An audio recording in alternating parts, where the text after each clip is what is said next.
Hi guys, it's Rich with Pit Lane Sim Racing. I hope you're well. Today I've got another F1 22 video and I'm going to be talking about drivers, scouting, ratings and how they improve through the seasons. Now I think there's something that's a little bit misunderstood with people who are purchasing the game, playing the game. Every save is different. The drivers develop differently based on performance and other things like that. So someone can tell you that they've got Porsche and they're doing very well, whereas he might be doing bad in someone else's save. I've had that. Alonso is basically a goat in my save, and in others people have said he's not doing very well.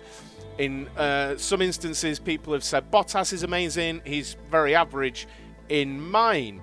So I wanted just to get that out there, that all the drivers develop differently in every save depending on results and certain things like that. But my lineup currently, as you can see, is Fernando Alonso, Mick Schumacher and Jack Doohan, and I'm in Season 2. I'm just over halfway in Season 2. And let me tell you, in my save, Mick Schumacher has surprised me with how good he is. And some might say, but Rich, why aren't you racing Jack Doohan? And this is what I'm going to talk about, okay? So we've got Fernando Alonso.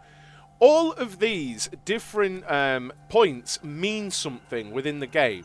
So you can have someone that's particularly strong at control, and there we go with Fernando Alonso.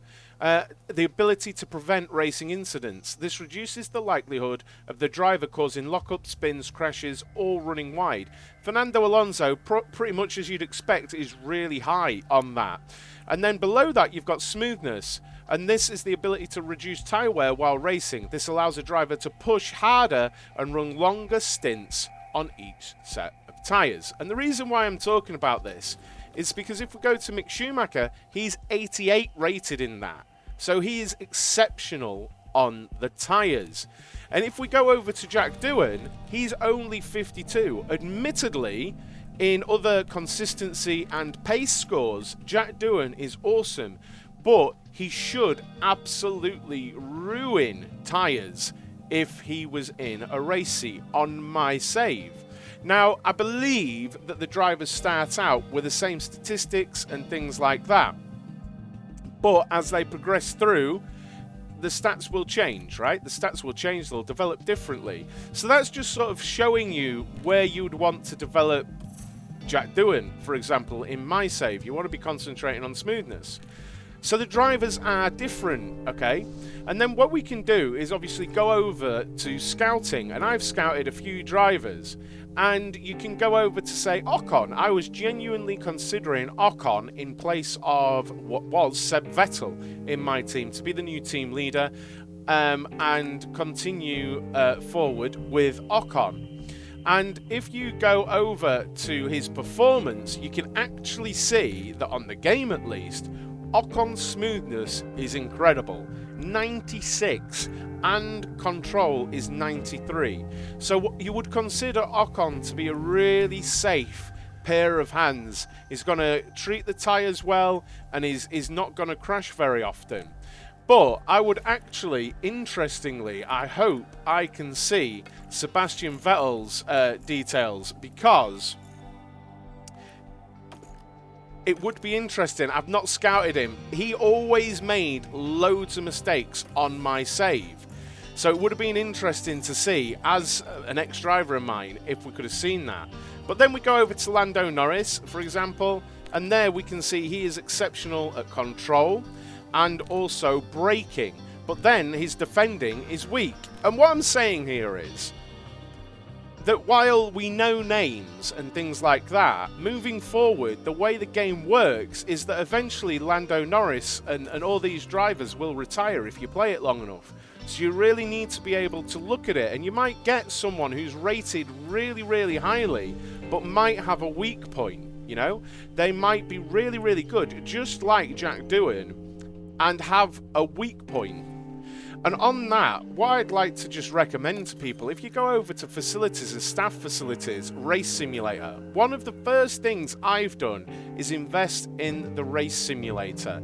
I think that's really important because that maximizes the experience points that your drivers are getting. And another good idea is, beyond this, if you have a third driver that's really, really good, you can swap them out with maybe a more experienced driver for FP1. So for example, I always in FP1 swap Jack Doohan with Fernando Alonso. We've got that experienced pair of hands. He does get the odd experience point, but his growth is really low now because he's getting older, right? He is old. So I put Jack Doohan into the race seat for FP1 so that he gets his development driver bonus, and Mick Schumacher is also getting the bonus. Beyond this, in the end of season, when you're picking driver appearances, I've picked Fernando Alonso for all of them, because one of them, I'm not sure which one, pauses all experience gain for the week that the driver appears. So that would have meant that I think on 8 weekends over the season, Mick Schumacher would have got 0 experience for that week. So I thought it was really important to put Fernando Alonso in there. And to me, that really underlines the dynamic of having an experienced number 1 driver and then 2 younger drivers in car 2 and 3. My plan right now is to have Fernando Alonso for another season beyond this, move Mick Schumacher into the number 1 seat and then Jack Doohan into the number 2 seat, and get myself another young driver for the 3rd seat. And it just enables you to really push on that experience. I'd love to know which drivers you've got, how you deal with their experience, and basically what your dream 3 drivers are. What team are you managing and how are your drivers doing? Please let me know down in the comments. But until next time, thanks for watching.